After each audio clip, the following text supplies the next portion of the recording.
Welcome to Tech Bytes and News, your daily roundup of articles featured in Hacker News. Today we're diving into a neat trick using tree sitters in NeoVim to highlight bash scripts embedded within Lua configuration files. It's all about enhancing code readability, Ooh, sounds interesting.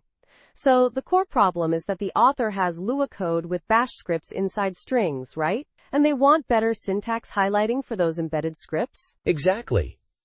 The author uses a tool called Mare2 to manage packages across different systems. The configuration is in Lua, but the actual package installation steps are bash scripts within the Lua configuration.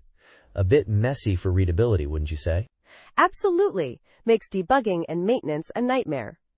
So how does TreeSitter solve this? TreeSitter's magic lies in its ability to parse code and build an abstract syntax tree. This allows it to understand the structure of the Lua code, even the nested bash scripts within strings. It's not just simple text matching, it's a deep understanding of the code's grammar.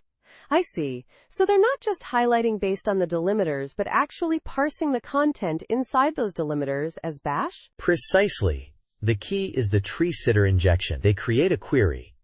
It's basically a pattern matching rule written in a Lisp-like language that specifically targets fields named script containing string values. When it finds a match, it tells TreeSitter to highlight that string content using bash syntax highlighting. That's clever. So the query essentially says, find a field named script. If its value is a string, treat the string's content as bash code. I'm curious about the practical implementation. How does one actually set up this injection? Good question. The setup involves installing TreeSitter in NeoVim using a plugin manager like Packer. Then, you define which languages TreeSitter should support, including Lua, Bash, and others relevant to your project. The crucial part is creating the injection query file.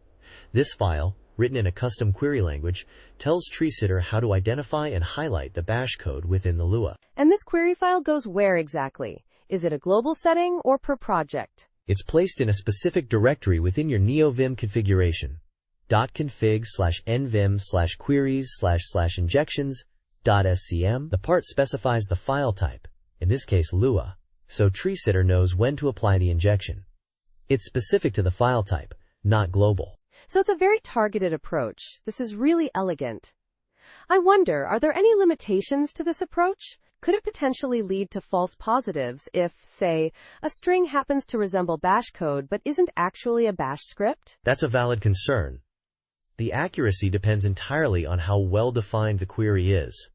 A poorly written query could indeed lead to false positives or missed instances. The author's query seems quite specific, targeting the script field explicitly, which minimizes that risk. But, it's always a balance between precision and the complexity of the query itself.